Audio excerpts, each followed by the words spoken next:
Bonjour à toutes et à tous et bienvenue dans un nouvel épisode du Deep Dive de Biopilates. Aujourd'hui, je vous parle d'un des plus grands défis, mais aussi l'un des plus essentiels que nous rencontrons en Pilates. Stabiliser le bassin en position ventrale. Que vous soyez enseignant ou pratiquant, cet épisode est pour vous. Pourquoi la position ventrale est-elle si difficile?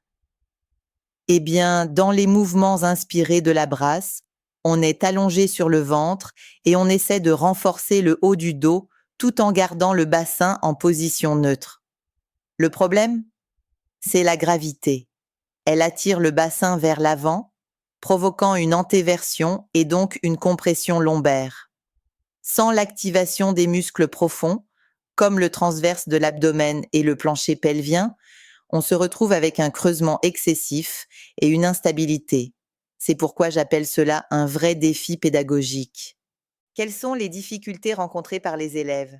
Premièrement, il y a la perte de repères sensoriels. Contrairement aux exercices en décubitus dorsal, on ne voit ni ne sent facilement la position du bassin quand on est face contre tapis. Ensuite, il y a la coordination respiratoire. Beaucoup de personnes bloquent leur souffle.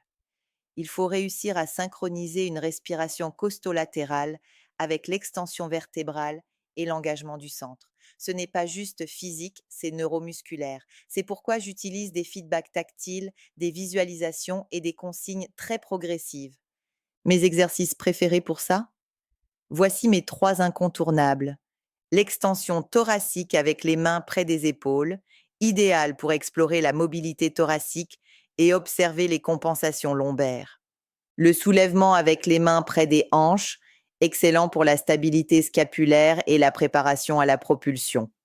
L'extension avec les mains sous le front, plus avancée car le levier est plus long. On ressent vraiment le défi ici. Et oui, les jambes jouent un rôle fondamental. On oublie trop souvent à quel point l'activation de la chaîne postérieure est cruciale. Sans l'engagement des jambes, fessiers, ischio-jambiers, adducteurs, le bassin se soulève et le bas du dos se creuse. Je dis toujours, pressez vos cuisses dans le tapis. Cela connecte tout le corps et protège les lombaires. Il faut aussi apprendre à coordonner les abdominaux et les extenseurs de hanches pour maintenir un bassin neutre pendant le mouvement du haut du corps.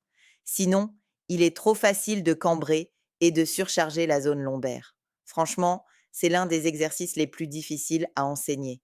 Quels outils peuvent t'aider? Les modifications sont essentielles, comme un coussin sous les épines iliaques antéro-supérieures pour limiter l'antéversion du bassin, ou une éponge entre les genoux pour activer les adducteurs, ou bien une respiration en 2 temps pour séparer la préparation et le soulèvement, ou encore un arc Barrel pour réduire la charge lombaire et augmenter le focus thoracique. Les images mentales fonctionnent très bien aussi, comme imaginer l'os pubien qui se rapproche du nombril ou le sternum qui s'éloigne des orteils. Pour clore de podcast, je dirais que c'est exigeant, mais ça en vaut la peine.